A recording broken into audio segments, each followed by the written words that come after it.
오늘 우리 창세기 17장 1절에서 27절 말씀 가지고 언약갱신이라는 제목으로 하나님의 말씀을 함께 나누겠습니다.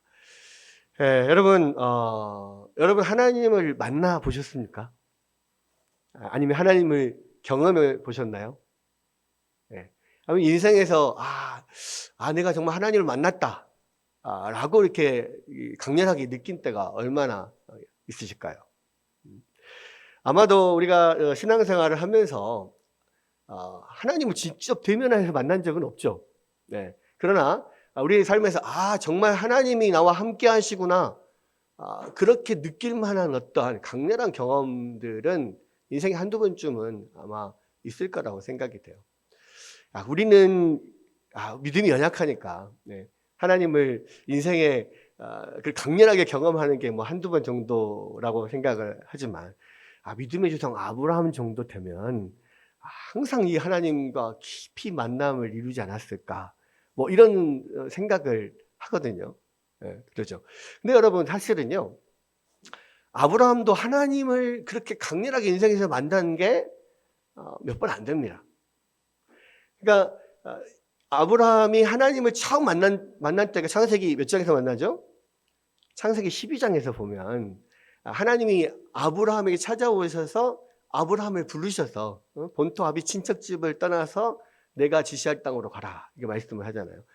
그것이 환상 중에 만났던 꿈속에서 만났던 어떤 상황에서 하나님을 만났던 간에 아브라함에게서는 그게 일생의 방향을 바꾸는, 완전히 그 모든 지금까지 살았던 모든 삶을 다 포기하고 새로운 삶을 시작하게 되는 계기가 되었단 말이에요. 그렇다는 것은 그만큼 하나님과의 강렬한 만남이 있었다는 거죠. 그때가 언제였습니까? 아브라함이 75세 때. 75세 때 하나님을 만납니다. 그렇게 해서 하나님의 뜻대로 어딘지는 모르지만 계속해서 지시할 땅을 생각하면서 떠나죠. 그래서 갈대아 우르를 떠나서 지금 터키 지역에 있는 하란 지역까지 옵니다. 그리고 거기에서 다시 하나님께서 말씀하시는 가나안 땅으로 내려와요. 그때까지는 하나님이 또 나타나셨다는 말씀이 없어요. 근데 이제 가나안 땅으로 내려와서 세겜 지역에 이르러서 거기가 이제 우리가 보면 이스라엘 한 중간쯤 되거든요. 거기에서 또 하나님이 나타나십니다. 그래서 여기가 바로 내가 너에게, 너와 너희 자손에게 줄 땅이다.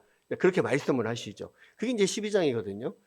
그리고 나서 이제 귀근이 들어서 애굽에 다녀와서 롯과 함께 다시 가나안 땅에 정착을 하다가 롯과 재산 문제로 인해서 양이 너무 많아가지고 함께 양을 칠 수가 없다. 그래서 헤어지면서 그때 이제 그 헤어지는데 아브라함이 롯에게 먼저 양보를 하잖아요. 네가 먼저 선택해라. 네 눈에 보기에 좋은 땅, 네가 원하는 땅 선택하면 네가 동으로 가면 나는 서로 가고, 네가 좌하면 나는 우하겠다. 그러니까 소돔 땅, 이 요단 동편 들이 너무 엄청 비옥해 보이니까 롯이 그쪽으로 향하죠. 그러니까 아브라함은 이제 롯을 떠나 보내고 그 유대 산지에 남습니다. 사실은 인간적인 눈으로 봤을 때는 비옥한 이 요단 동편들이 훨씬 더 좋은 땅이죠. 유대 산지는요, 진짜 그냥 산지예요. 여러분, 그 유대 광야라고 하는 게 우리가 생각하면 광야하면 넓은 어떤 들판에 풀 한 폭이 없는 뭐 사막 같은 그런 지형을 생각하잖아요. 근데 여러분 혹시 이스라엘 한번 뭐 성지순례 날 때 가보셨나요? 네. 가보시면, 요즘에는 이제 전쟁 때문에 못 가고 있는데 가보시면 유대 광야가요, 그냥 계속 끊임없이 이어지는 민둥산들이 그냥 모여 있는 곳이에요. 쭉 그냥. 그래서 올라서면 다 그냥 산이에요. 근데 거기가 별로 나무도 별로 없고 그냥 붉은 흙들이 있고 뭐 이런 식으로 돼 있고, 거기서 이제 굴도 있고 해서 예수님이 거기서 40일 동안 금식하시고 하시잖아요. 그러니까 사실은 그곳은 요단 동편 들에 비하면 너무 척박한 땅입니다.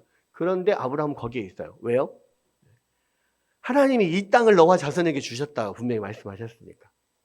그래서 하나님 그 말씀을 믿고 거기에 있습니다. 그리고 좀 시간이 지나가지고 이제 이 소돔 땅에 전쟁이 벌어져 가지고, 그죠? 롯이 잡혀가잖아요. 북방 연합군들한테 싸움에서 져가지고 롯이 잡혀갑니다. 그것을 이제 이 가신들을 데리고 쫓아가서 밤에 기습을 해서 그들을 물리치고 롯을 데리고 와요. 근데 그게 이제 14장에 나오는데 창세기 15장에 가면 하나님께서 또 또 아브라함에게 나타나십니다. 그래서 두려워하지 마라. 내가 너의 방패다.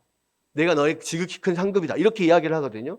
왜 그러냐면 아브라함이 그때 두려웠어요. 왜냐하면 기습 작전을 통해서 그 메소포타미아의 엄청난 큰 네 나라의 연합군을 물리치고 롯과 잡혀갔던 사람들과 모든 재산을 빼앗아가지고 오기는 하는데, 여러분, 아브라함은 일개 개인입니다. 사병들이 그렇게 뭐 몇백 명 있었다 하더라도 지금 그 아브라함이 쳤던 그 나라들은요, 메소포타미아 지역에 굉장히 큰 나라들 네 나라가 연합해서 지금 사실 내려온 거였거든요. 그들이 페트에서 도망갔다고 할지라도 언제 다시 군사를 재정비해서 돌아와서 아브라함을 또 이스라엘을 치게 될지 그 모르는 일이에요. 두려움에 떨고 있습니다. 그때 하나님이 그에게 찾아오시죠. 그리고 내가 너의 방패다. 내가 너의 상급이다. 그렇게 이야기를 해주십니다. 그러고 난 이후에 이제 하나님이 나타나시기 뜸해요. 그리고 아브라함이 75세 지금 갈대아 우르에서 나왔잖아요. 10년이 지난 85세 때 하나님이 분명히 아브라함을 통하여서, 아브라함의 자손을 통하여서 천하 만민이 복을 얻게 하겠다라고 분명히 말씀을 하셨는데, 언제 나에게 자손을 주지? 많은 자손을 주인다고는 했는데 나는 아직까지 이 85세가 됐는데 아들이 없어요. 도대체 지금 어떻게 내가 아들을 낳아서 어떻게 그 많은 자손들을 낳을 수 있고 하나님의 뜻을 이룰 수 있을까? 그런 마음들이 생기고 어떡하지라고 했을 때, 그때 그런 궁금증이 들면 어떻게 해야 될까요? 하나님 앞에 기도하고 하나님 앞에 구해야 되잖아요. 하나님이 지금 어떻게 해야 됩니까, 제가? 근데 아브라함이 그 한 10년 동안 아무리 기다려도 아들이 없으니까 믿음이 약해지는 거예요. 그러고 있는 차에 사례가 옆에서, 아무래도 우리에게는 아들이 없는 것 같으니 10년이 지났는데 아무 소식이 없지 않소. 그때 관습에 따라서 내 몸종 하갈과 동침을 해서 아들을 낳으면 그 아들이 나의 아들이 되고 그 아들이 당신 아들이 되지 않소. 그렇게 해서 하갈을 보내잖아요. 그것은 사실은 하나님의 뜻은 아니거든요. 근데 이제 그때 당시는 아브라함이 이제 기다리다 지친 거죠. 사람이 기다리다가 지치면 믿음도 떨어지게 돼 있어요. 그런 상황에서 이제 이 사라의 말을 듣고 하갈과 동침을 하고 아들을 낳아서 이스마엘을 낳습니다. 그랬을 때 하나님이 그 이스마엘 때문에 이스마엘을 뵌 그 하갈이 이 주인인 사례를 방자하게 또 구박을 하니까 또 이 화가 나가지고 결국은 그 임신한 이스마엘을 임신한 채로 하갈을 쫓아내잖아요. 그랬을 때 하나님께서 하갈에게 나타나셔서 네 주인에게 돌아가라. 그리고 네가 뵌 이 아들 이름을 이스마엘이라 해라. 여러분 어떤 자녀의 이름을 지어준다. 어떤 사람의 이름을 지어준다는 것은요, 그 사람이 그 이름을 지어주는 사람에게 어떤 지배권을 가지고 있다는 뜻이에요.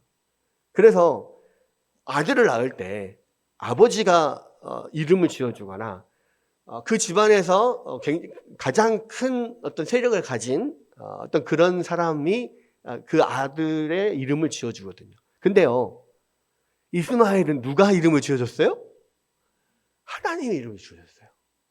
그리고 하나님이 그 이스마엘 이름을 지어주면서 그리고 그 자녀에게 복을 주겠다 하고, 그리고 아브라함에게 분명히 그 약속을 다시 한번 리마인드 시켜주거든요. 이때는 하나님이 아브라함에게 직접 나타나지 않으셨습니다마는 하갈에게 나타나신 하나님이 하나님이 나를 계속해서 지켜보고 있다라고 하는 면을 하갈을 통해서 알려줘요. 그리고 나서 또 오늘 본문에 보면 이제 아브라함이 99세가 된 거예요. 그러니까 하갈을 통해서 이스마엘을 낳은 게 이제 86세거든요. 그로부터 13년이 지났어요. 그때까지 하나님은 전혀 아브라함에게 나타나지 않습니다. 그러니까 지금 75세 때 하나님께서 아브라함을 부르셔가지고 중간중간 몇 번 하나님이 나타나셨잖아요. 그리고 이스마엘이 태어나면서부터 이 13년, 자라나는 13년까지 거의 한 15년, 20년 이 정도를 지금 하나님이 전혀 아브라함에게 나타나지 않으신 거예요. 여러분, 그랬을 때 모든 인간은요, 아무리 내가 믿음이 강하다라고 해도 우리의 인생에서 하나님이 나와 함께 하시고 하나님이 나에게 역사하신다라고 하는 것을 전혀 한 20년 동안 경험하지 않아 봐요. 그 믿음이 어떻게 될까요? 여러분, 믿음은 하나님과의 어떤 만남, 하나님과의 어떤 교제가 없으면 자연스럽게 떨어지게 되어 있습니다. 제가 지난 시간에도 우리 성도들에게 그걸 물어봤어요. 여러분, 믿음이라고 하는 것은 우리의 지정의가 다 관계되는 것들이에요. 그러니까 지식과 감정과 의지가 다 연합해서 어떤 존재를 믿게 되는 겁니다. 근데 여러분, 제가 질문 하나 드릴게요. 지정의 다, 믿음에는 지정의가 다 관계가 되는데, 여러분, 굳이 하나만 택하자면 가장 믿음에 큰 영향을 미친, 이 믿음의 많은 부분을 차지하고 있는 것이 1번 지식일까요? 2번 감정일까요? 3번 의지일까요? 네. 그래서 제가 옆 사람들 보면 좀 그러니까 가슴에다 손을 올리고 1번 믿음이라고 생각하시는 분 하나, 2번 감정이라고 생각하시는 분 2번, 3번 의지라고 생각하시는 분 3. 이렇게 한번, 자, 손 한번 올려보십시오. 가슴에 손을, 자, 하나 둘 셋 하면 표시해 줘요. 하나 둘 셋. 네. 네. 예. 그렇습니다. 이 대부분 그렇거든요. 제가 지난번에 제가 이제 광주 중앙교회에서 20년 동안 부목사를 하다가 이제 개척을 한 건데, 그래서 중앙교회 이청년부 수련회 강사로 가서 이제 제가 강의를 했어요. 그때 청년들한테도 물어봤습니다. 근데 거의 비슷해요. 다 1번 아니면 3번이라고 합니다. 2번이라고 하는 사람은 별로 없어요. 근데 여러분, 믿음의 가장 많은 부분을 차지하는 것이요, 사실은 지식입니다. 왜 그러냐면 몇 가지 근거를 들 수가 있어요. 요한복음 17장 3절에 보면은요, 영생은 유일하신 참 하나님과 그의 보내신 자 예수 그리스도를 뭐 하는 것이니라? 아는 것이니라. 영생은 아는 것이라 했습니다. 하나님과 그 그리스도를 아는 것이 영생이라 그랬어요.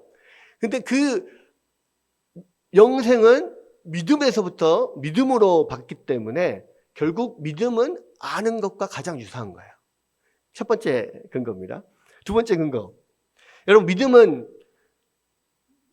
믿음은 성장하기도 하고 그러니까 강해지기도 하고 약해지기도 하죠. 그렇죠? 동의하십니까? 믿음은 강해지기도 하고 약해지기도 해요. 그러면 강해진다는 것은 믿음이 성장한다는 이야기인데, 여러분, 여러분의 감정이요, 성장할 수 있습니까? 여러분 감정이 성장할 수 있냐고요? 그냥 희노애락은 성장하지 않아요. 그냥 감정은 외부에서 오는 것에 대한 반응일 뿐입니다. 그죠? 의지, 성장할 수 있을까요, 없을까요? 성장을 어느 정도 조금 할 수는 있어요. 나름대로 의지를 단련하면 조금 더 성장할 수 있습니다. 그런데요, 여러분 생각해 보십시오. 어렸을 때부터 의지가 약하던 애는요, 커서도 의지가 약해요. 그렇죠?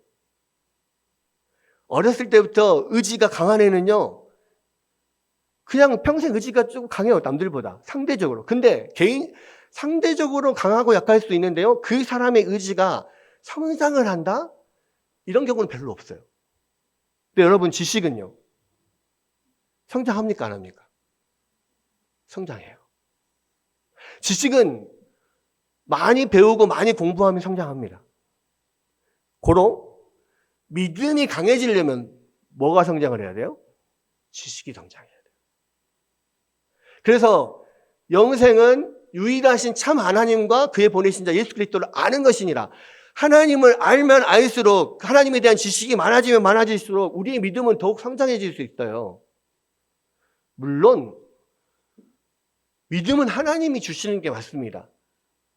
근데요, 그거는 우리가 처음에 하나님의 존재를 믿어질 때 말하는 거예요.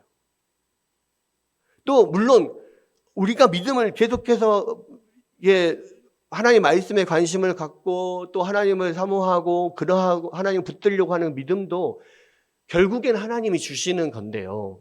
그런데 거기 안에 우리가 열심히 주님을 사모하고 알려고 하는 노력과 이런 것들이 들어가 있단 말이에요. 믿음의 성장을 위해서 내가 열심히 하나님을 사모하고 말씀을 사모하고 기도하고 이런 노력들이 있을 때, 그런 은혜의 방편이라고 하죠. 말씀, 기도, 성례 이런 게 은혜의 방편인데요. 은혜의 방편을 많이 활용하면 활용할수록 더 하나님을 알아가게 되고 그만큼 더 믿음은 커져가게 돼 있는 거예요. 그래서요, 믿음이 강해지거나 믿음이 약해지는 이유는 뭐냐면 하나님과의 만남이 현저하게 적기 때문에 그래요. 근데 아브라함 거의 한 10 몇 년 동안 하나님을 만나지 못한 거예요. 그러니까 당연히 믿음은 떨어질 수밖에 없죠. 여러분, 그래서 하나님이 이 이스마엘을 낳고 나서 13년 후에 하나님이 아브라함이 99세가 됐을 때 아브라함을 찾아옵니다. 그러면서 뭐라고 이야기를 합니까? 아브라함이 99세 때에 여호와께서 아브라함에 나타나서 그에게 이르시되 나는 전능한 하나님이라 너는 내 앞에서 행하여 완전하라. 두 가지를 말해요. 하나님은 오랜만에 나타나셨어. 그래서 첫 번째, 오랜만에 나타나셔서 하신 말씀이 뭐냐? 나는 전능하신 하나님이다. 전능한 하나님이라는 말은 뭔 말이에요? 모든 것을 할 수 있는, 내가 할 수 없는 것은 없는, 너가 불가능하게 여기는 것, 너가 가능하게 여기는 모든 것을 할 수 있는 하나님이다. 이 이야기를 한단 말이에요. 왜 그랬을까요? 왜 갑자기 13년 만이 15년 10 몇 년 만에 나타나셔가지고 뜬금없이 갑자기 아브라함에게 나는 전능하신 하나님이다. 왜 그랬을까요? 아브라함이 그 하나님의 전능하심을 의심했기 때문에 그렇죠. 왜냐하면 하나님이 약속 있는데 지금 처음 약속한 게 75세잖아요. 25년이 지나도록 하나님 약속한 게 이루어지지 않아요. 물론 그동안에 그 삶에서 계속해서 하나님의 말씀을 따라서 본토 아비 친척집을 떠나서 여기까지 올 때까지 하나님이 계속해서 도우시고 역사하셨고 몇 번 나타나셨어요. 그렇기 때문에 하나님이 나와 함께 하신다, 하나님이 나의 인생의 방향을 이끄신다, 분명히 그것은 아브라함이 그 삶에서 잊지 않고 가지고 있어요. 근데 한편으로는 의심이 있어. 왜? 내가 이제 99세가 됐잖아요. 100세가 다 됐다고요. 그래도 자기가 75세고 사라가 65세일 때, 지금 아브라함과 사라는 10살 차이거든요. 그때는 그래도 어떻게 하나님이 역사하시면 아들을 낳을 수 있을 것 같아. 근데 이제 한 10년 전만 하더라도, 요즘에 우리는 항상 내가 10년만 젊었어도 이야기 많이 하잖아요. 그죠?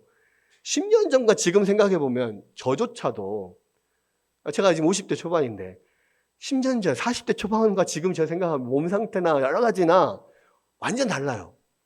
근데 60대, 70대, 80대신 분 10년 전에 생각하면 그때는 내가 날아다녔지 뭐 이렇게 생각하실 거 아닙니까? 그죠? 근데 지금 100세가 되기에 1년밖에 남지 않았습니다. 99세. 그러니까 이스마엘을 낳을 때만 해도요, 그때가 13년 전이에요, 벌써.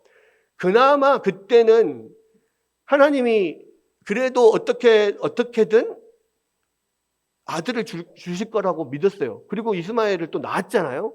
근데 하나님이 이스마엘은 또 아니네. 사라와 너의 사이에서 나는 자녀를 통해서 약속을 이루실 거라고 분명히 말씀하셨어요. 근데 그러고 나서도 13년이 지났어요. 100세가 돼서 이제 사라는 90세가 됐어요. 이게 도대체 이루어질 수 있냐는 거죠. 자기의 몸 상태는 완전히 이제 죽은 거나 다름없어요. 그냥 고목 상태. 죽은 상태는 다름없단 말이에요. 그러니까 시간이 지날수록 거의 100세 가까울수록 이제 아브라함의 마음에는 무슨 마음이 들겠어요? 틀렸다. 전능하신 하나님, 모든 것은 다 하시는 나에게 이루어지신 하나님인데 13년 동안 자식이 없었으면, 이스라엘 외에 자식이 없었으면 더 이상은 안 된다. 이런 마음이 안 들겠습니까? 인간적으로.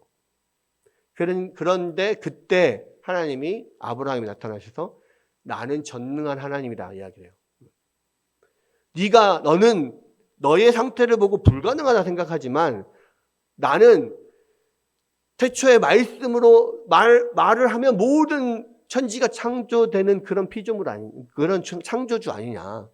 난 전능한 하나님이다. 네가 설령 죽어도 내가 다시 살릴 수 있고, 네가 죽은 몸이어도 그 죽은 고목 같은 나무에서도 열매가 맺힐 수 있다. 이 이야기를 하는 겁니다. 그러면서 뭐라고 해요? 너는 내 앞에서 행하여 완전하라. 그 이야기는 뭐예요? 반대로 말하면 네가 내 앞에서 행하지 않았고 너가 완전하지 않았다.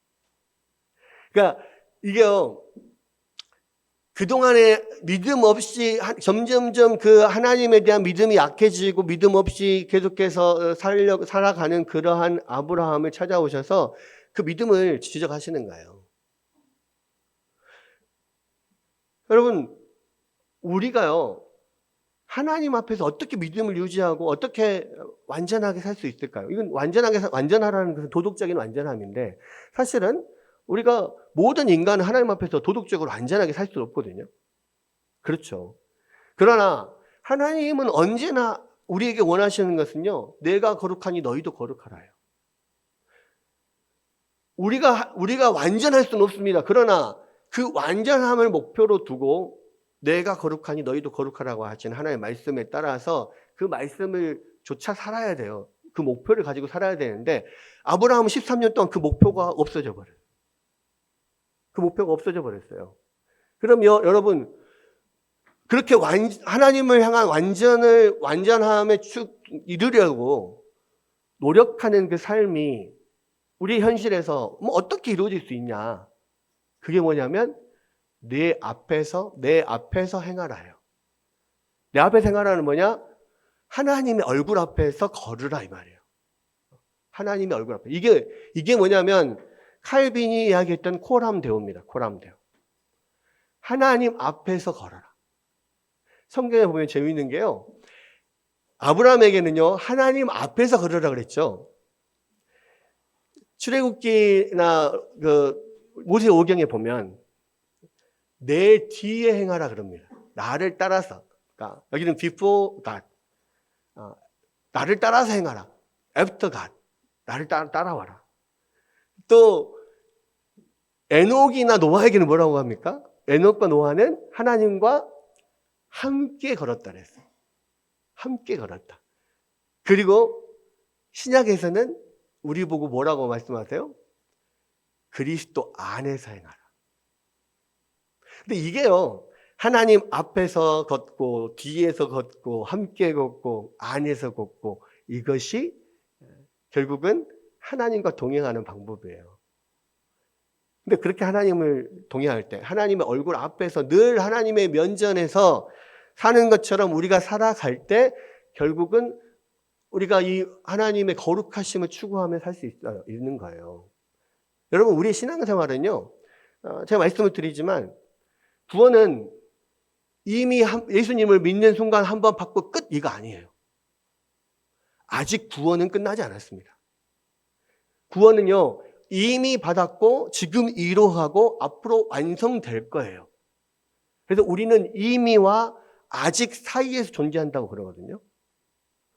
예수 그리스도를 믿음으로써 우리가 회개하고 예수 그리스도를 믿음으로써 이 신앙생활에 천국을 가는 천로 역정으로 우리가 들어왔습니다.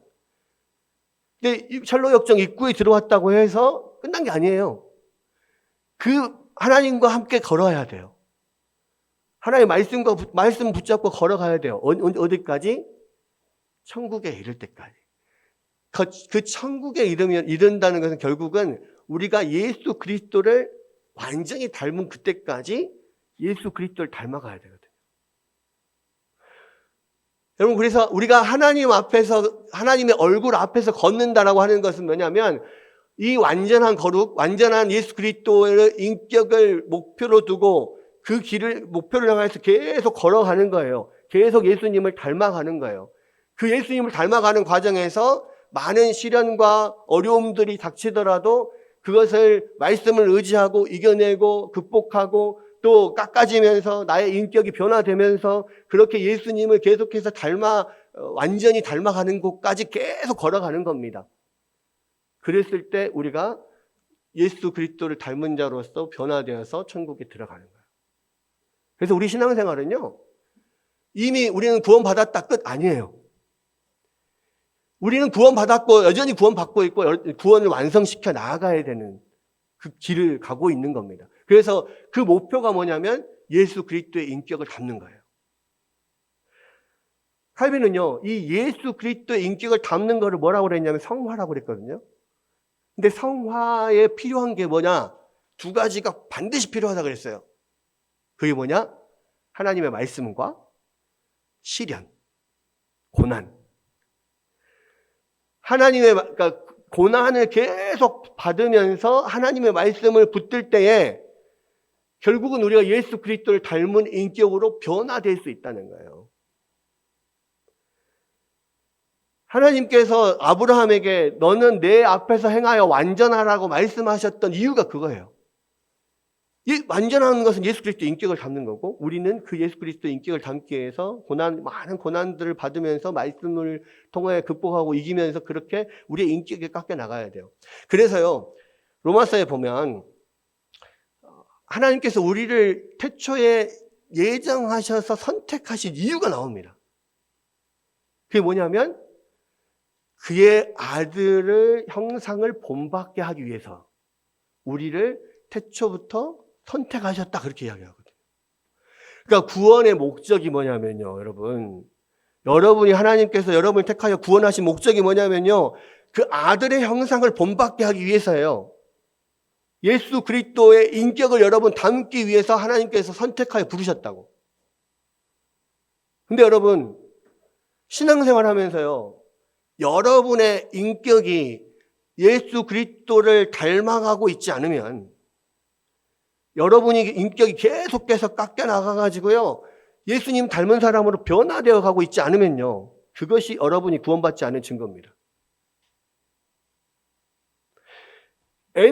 여러분의 성깔이, 옛날에 여러분의 마음이, 성격이 옛날보다 훨씬 예수님을 닮아야 돼요. 우리가 예수님 생각하면 원수도 사랑하라고 하고 그 모든 사람들에게 사랑을 쏟으시고 자기 생명까지 내어주신 분이잖아요. 남편이 아내를 사랑할 때도 예수님이 교회를 위해서 자기 생명을 내주시듯이 사랑하라 그랬잖아요. 그죠? 아내가 남편을 사랑할 때도 교회가 예수님을 섬기듯이 그렇게 섬겨라 그랬잖아요. 많은 삶에서 우리가 예수님을 닮는 부분이 우리의 가정에서, 직장에서, 우리의 사회에서, 우리 지인들의 관계에서 계속해서 예수님을 닮은 부분들이 발전해 나가야 돼요. 성장해 나가야 된다고. 근데 여러분, 실제로 여러분이 아무런 변화가 없잖아요. 그러면 여러분 믿음은 성장해 가고 있는 게 아니에요. 하나님께서는 아브라함에게요, 내 앞에서, 내 얼굴 앞에서 행하여 완전하라 그랬습니다. 그렇게 내 앞에서 걸어서 완전함에 이르러라 그랬어요. 그게 예수님의 인격이거든요. 하나님은요, 아브라함에게도 마찬가지고요, 우리에게도 마찬가지고요, 하나님의 관심은 우리의 인격에 있어요. 여러분의 신앙의 인격이 날마다 변화되어 가지 않으면, 말씀에 깎이고 고난의 시련에 깎여서 변화되지 않으면요, 여러분, 우리는 소망이 없어요. 아브라함도 그냥 그러한 시련 가운데서 하나님 앞에 더 이 완전함을 바라보고 나아가야 되는데, 그냥 주저앉아 지금 있는 거예요. 그랬을 때 하나님께서 나타나셔서 다시 그 아브라함에게 소망을 주십니다. 너의 현재 상태를 이야기합니다. 나는 전능한 하나님이다. 너 전능한 못 믿고 있지? 나는 완전하신 하나님이고 완전을 추구하고 내가 거룩하니 너희도 거룩하기를 바란다. 못하고 있지? 그것을 이야기를 하니까 아브라함이 그 자리에서 엎드려요. 그랬을 때 하나님께서 다시 아브라함에게 하나님이 약속을 주십니다. 여러분, 하나님이 이 아브라함이 오랫동안 그렇게 아브라함에게 나타나지 않으시다가 99세가 되어서 나타나셨잖아요. 아니, 좀만 더 빨리 나타나시지. 왜 다 그냥 믿음이 한참 막 불타오를 때는 안 나타나셨다가 이 믿음이 완전히 그냥 바닥까지 떨어질 때 그때 나타나셔가지고 하필이면 그러냐. 뭐 그렇게 생각하실 수 있어요. 근데요, 그때가 가장 우리에게 필요한 때고 정확한 타이밍이에요. 하나님의 타이밍이. 그래야만 이제 아브라함이 전적으로 하나님의 약속을 붙들고 살아갈 수 있는 거예요. 그러니까 이 99세 때 어찌 보면 아브라함의 인생에서는 가장 그 신앙적으로 밑바닥까지 떨어져 있을 그때 하나님께서 나타나셔서 그 아브라함을 붙잡아 주시는 거예요. 그때 아브라함은 하나님 앞에 엎드리게 됩니다. 여러분, 우리에게요, 우리의 신앙생활, 우리의 삶 가운데서요, 정말로 하나님이 절실하게 필요하고 하나님이 아니면 안 된다라고 하는 그러한 믿음을 붙잡아야만, 그런 믿음이 생겨야만 우리가 하나님 나라에 들어갈 수 있거든요. 우리가 그런 자리까지 가도록 하나님이 계속 치시는 거예요, 우리를. 여러분 삶에서요, 왜 다른 사람들은 예수 믿으면 그렇게 복도 받는다 하고, 뭐 잘 된다 하고, 뭐 그러는데 왜 나는 이렇게 힘들까? 어려울까? 뭐 내 마음대로 잘 안 될까? 여러분, 하나님께서요, 역사하시기 위해서는 철저하게 우리의 무능력을 깨달아야 됩니다. 철저하게 우리가 아무것도 아니라는 것을 가장 낮은 곳까지 이게 내려가야만 하나님을 붙들 수가 있어요. 그렇지 않으면 우리 인간은요, 내가 뭔가를 조금이라도 내가 뭔가 할 수 있는 뭐가 있으면 하나님 절대 붙들지 않아요. 그래서 하나님은 계속해서 철저하게 내가 하나님을 붙잡도록 계속 나를 치는 거예요. 그것이 하나님이 우리를 사랑하는 방법이에요. 여러분, 너무 기억하셔야 돼요. 하나님이 우리에게 관심을 갖는 것은요, 여러분의 인격입니다. 우리의 인격을 정금과 같이 다이아몬드처럼 만드시기 위해서 하나님께서 여러분을 부르셨다니까요. 그래서 여러분, 내가 예수 믿고 구원받고 예수님 믿으면 복받고 예수님 믿으면 잘되고, 이것은 전혀 하나님이 여러분에게 원하시는 게 아니에요. 여러분이 복을 못 받아도, 여러분이 부자가 안 돼도, 여러분이 뭐 엄청 뭔가 힘든 어려운 가운데 있어도 그 가운데서 여러분의 믿음이 빛나게 정제될 수 있다면 하나님 그렇게 하시는 거예요. 그리고 그렇게 해야만 우리의 믿음이 다이아몬드처럼 완전히 잘 세공돼서 반짝반짝 빛나는 믿음이 되는 거거든요. 그래서 많은 사람들은 그렇게 생각해요. 예수 믿으면 무조건 내가 복받고 잘 살고 잘 되는 줄 알아요. 근데 그것은 하나의 부수적인 효과예요. 그럴 수도 있고 그렇지 않을 수도 있어요. 모든 사람들에게 다 그렇진 않아요. 근데 모든 사람에게 다 동일하게 하나님께서 원하시는 게 있어요. 그것은 여러분의 인격이 예수 그리스도를 닮는 거예요. 이걸 위해서 내 앞에서 행하여 완전하라 하시는 거예요. 여러분,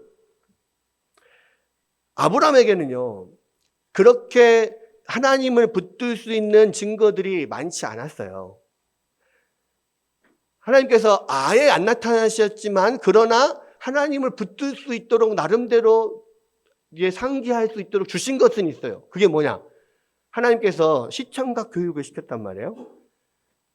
낮에는 이 길을 돌아다녀 봐라. 막 걸어다니면 먼지가 막 이렇게 올라오잖아. 그 먼지처럼 내가 너희 자손을 많게 할 거야. 밤에는 데리고 나가서 하늘의 별들을 보면서 그 깜깜한 하늘에 막 쏟아질 듯 많은 그 별들을 보면서 저 별들을 봐라. 내가 이 별들처럼 너의 자손을 많게 할 거야. 그러니까 아브라함은 그 이후로 길을 걸어 다닐 때도 일어나는 먼지를 보면서 하나님이 내 자손이 이렇게 많게 해준다 하셨지. 밤하늘의 별을 볼 때도 하나님께서 저 많은 별들처럼 나에게 많은 자손을 주신다 했지. 그러한 것들을 보면서 하나님의 약속을 상기했습니다. 그러니까 하나님을 상기할 수 있는 어떤 것들을 다 아예 안 주신 것은 아니에요. 그럼에도 불구하고 직접적으로 강렬하게 아브라함을 만나 주신 것은 몇 번 안 된단 말이에요. 근데 여러분, 그러니까 아브라함은 그렇게 믿음이 떨어질 수 있어요.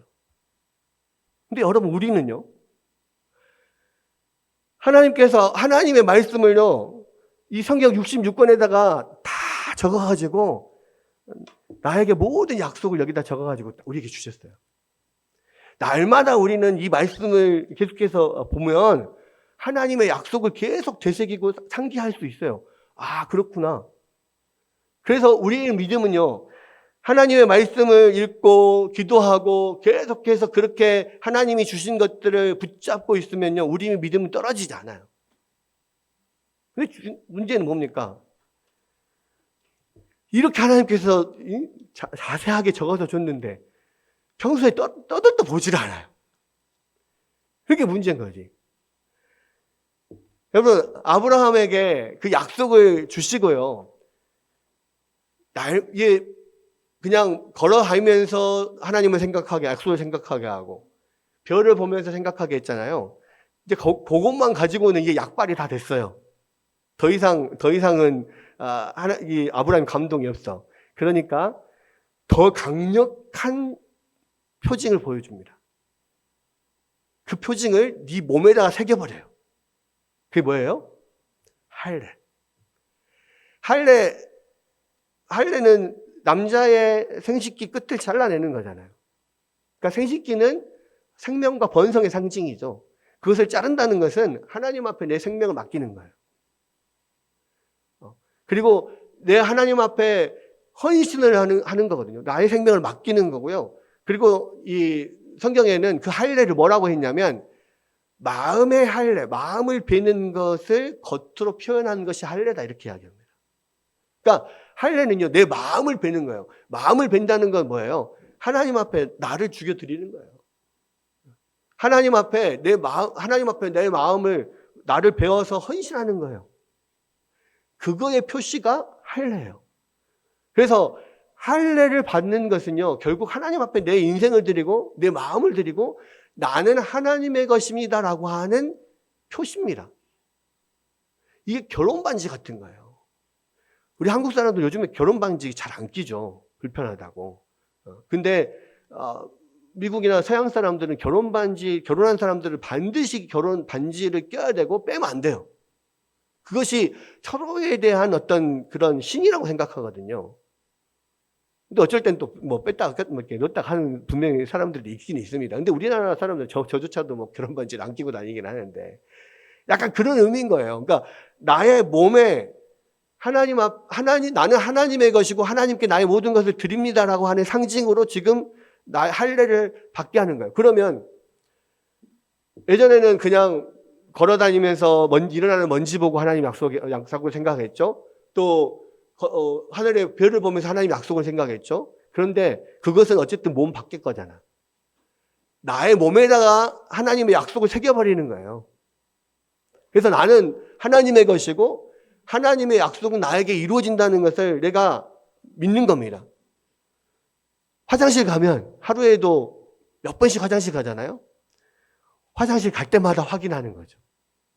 내가 하나님의 것이고 나는 하나님께 드려진 사람이다. 그렇게 해서 이 아브라함에게 그 몸에다가 딱 그 증거를 새겨주시고요. 또 한 가지 이름을 바꿔줘요. 이름도 원래 아브라함은 아브람인데 아브는 아버지란 뜻이고 람은 존귀한 이런 뜻입니다. 그러니까 존귀한 아버지 이런 뜻이었거든요. 근데 아브라함으로 바뀌어요. 열국의 아버지, 많은 민족의 아버지, 많은 사람의 아버지로 바뀝니다. 그러니까 이름이 자체가 이제 나는 자녀도 하나도 없는데 많은 민족의 아버지가 됐어요. 다른 사람들이 나를 부를 때마다 아이고 열국의 아버지, 아이고 많은 민족의 아버지 계속 불러요. 그럼 그 이름을 통해서 계속 자기 하나님의 약속을 생각하는 거예요. 아브라함만 바꿔줍니까? 사라도 사레에서 사라로 바꿔줘요. 원래 사라이거든요. 사라이인데 사라로 바뀌어줍니다. 이거는 사라이는 공주라는 뜻이에요. 근데 사라는 여왕이라는 뜻입니다. 공주는 아들을 안 낳았을 때 공주, 여왕은 아들을 낳았을 때, 왕비는 아들을 낳았을 때. 그러니까 이름 자체에서 이미 많은 자녀의 어미가 될 것이다. 수많은 민족의 아버지가 될 것이다. 너의 자손으로부터 많은 왕들이 태어날 거다. 많은 민족들이 태어날 거다. 이름을 바꾸면서 그 약속을 거기에다가 붙여주시는 거예요. 여러분, 이름, 할례, 바닥의 먼지, 하늘의 별들, 나를 둘러싸고 나에게 있는 모든 것들을 하나님의 약속으로 바꿔주시는 거예요. 그리고 나서 그 약속대로 아들을 주시죠. 1년 뒤에. 그리고 그 1년 뒤에 낳을 아들에게도 하나님이 이름을 주십니다. 뭐라고요? 이삭이라고. 이삭은 웃음이란 뜻입니다. 이삭이라고 하는데 웃음이란 뜻이에요. 왜? 하나님께서 아브라함에게 말했을 때 웃었어요. 근데 이제 아브라함의 웃음은 불신의 웃음은 아니었던 것 같아요. 왜? 하나님이 책망하진 않았거든. 그래서 아이고 감사스럽게. 근데 아브라함 마음에는 그런 마음이 전능하신 하나님 앞에 내가 일단 엎드렸잖아요. 그러니까 하나님이 이것을 이룰 것이라고 하는 마음의 믿음과 기대가 있어요. 근데 아유 어떻게? 그래도 어떻게 하나님 하신다고? 약간 이런 기대와 믿음이 있는 가운데서 웃었단 말이에요. 하나님 책망하지 않았어. 그리고 네가 웃었지? 그 웃음대로 내가 네 아들의 이름을 1년 뒤에 태어날 건데 이삭이라 해라. 이렇게 했어요. 근데 사라는 어땠어요? 뒤에 보면 사라도 웃었습니다. 근데 그것은 불신의 웃음이었어요. 어쨌든 불신의 웃음이었든 기대의 웃음이었든 그 웃음을 기억하게 그 아들의 이름을 웃음이라고 이삭이라고 지었어요. 그리고 이삭이 진짜로 태어났고 하나님의 약속이 정말로 이루어졌다는 것을 이삭의 이름을 부를 때마다 확신하게 되는 거예요. 여러분, 오늘 이렇게 제가 이 창세기 17장에서 이 말씀을 드리는 것은 뭐냐면요. 하나님이 어떻게 어떤 영적인 침체를 겪고 있는 믿음이 가장 떨어져 있는 이 아브라함을 붙잡아서 믿음으로 세우고 그 믿음이 서게 만드는지를 지금 보여주고 있는 거예요. 여러분, 우리의 믿음은요, 지식과 가까운 거예요. 하나님을 아는 지식이 내 안에 쌓여가지 않으면요, 우리의 믿음은 아브라함처럼 똑같습니다. 떨어질 수밖에 없어요. 약해질 수밖에 없어요. 하나님은 이를 위하여서 아브라함에게 모든 증거들을 다 보여주시는 거예요. 자연 속에서 하나님의 약속을 생각하게 하고, 내 몸을 보면서 하나님의 약속을 생각하게 하고, 내 이름을, 바뀌어진 이름, 내 아들의 이름을 통하여서 하나님의 약속을 생각하게 합니다. 이것이 아브라함이 하나님의 약속을 기억하는 은혜의 방편이었단 말이에요. 근데 우리에게 이보다 더 큰 은혜를 주셨어요. 그게 뭐예요? 하나님의 말씀. 우리는 아브라함에게는 하나님이 나타나실 때만 아브라함은 하나님 만날 수 있었습니다. 우리는 근데요, 이 성경 속에서 날마다 우리가 원하기만 하면 하나님을 만날 수 있고 하나님의 음성을 들을 수 있어요. 우리는 우리가 원해서 하나님 앞에 나가기만 하면, 기도하기만 하면 하나님이 우리의 기도를 들어주시고 우리를 만나주셔요.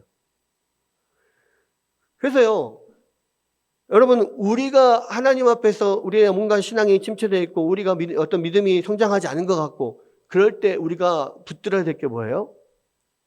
말씀과 기도예요. 하나님의 말씀을 붙잡고 하나님 앞에 나아갈 때 하나님은 놀랍게 우리를 붙잡아 주시고 다시 일으켜 세워줘요. 근데 이것이 그냥 읽으면 안 돼요. 하나님을 만나고자 하는 간절한 마음을 가지고 하나님 앞에 나가야 돼요. 여러분, 말씀과 기도가 가장 잘 어우러져 있는 어떤 종합 선물 세트 같은 게 뭐예요? 예배예요. 그래서 여러분, 우리가 많은 예배를 드리는데요. 이 예배 한 시간 한 시간이 굉장히 소중한 시간이에요. 왜? 하나님을 만나는 시간이에요. 우리의 다운되어 있던 믿음을 일으켜 세우는 시간이거든요. 우리의 없어졌던 목표를 다시 리마인드 시키는 시간이거든요. 그래서 예배를 하나님 앞에 마음을 다하여 드리는 것이 굉장히 중요합니다. 하나님 앞에 찬송할 때, 하나님 앞에 기도할 때, 하나님 말씀을 들을 때 하나님 얼굴 앞에서, 하나님의 얼굴 앞에서 내가 하나님 앞에 나아간다, 하나님을 대면하여 만난다는 마음으로 하나님 앞에 예배해야만 그때 우리가 그 안에서 하나님을 만나고 하나님을 알게 되는 거예요. 여러분, 하나님 앞에 드려지는 예배, 날마다 하나님 앞에 말씀을 묵상하고 기도하는 모든 것들, 이런 것들이 우리 안에서 계속해서 쌓여가잖아요. 그러면 여러분, 그 말씀이 나의 삶에서 역사하고요, 나의 인격에 역사합니다. 내가 어떤 삶에 부딪힐 때 그 말씀이 그것을 이겨낼 수 있고 견뎌낼 수 있는 힘을 줘요. 그것을 통하여서 우리가 완전함에 나아갈 수 있고 예수 그리스도를 닮은 인격으로 변화되어 갈 수 있어요. 여러분, 이 말씀을 통해서 아브라함보다 우리는 훨씬 더 유리한 상황이에요. 하나님의 말씀과 기도를 붙잡으면 여러분 더욱더 주님을 닮아가고 주님께서 기뻐하시는 그러한 하나님의 백성들이 될 겁니다. 이 말씀 생각하면서 늘 주님을 사모하는 마음으로 믿음으로 나아가는 여러분 되시기를 주의 이름으로 축원합니다.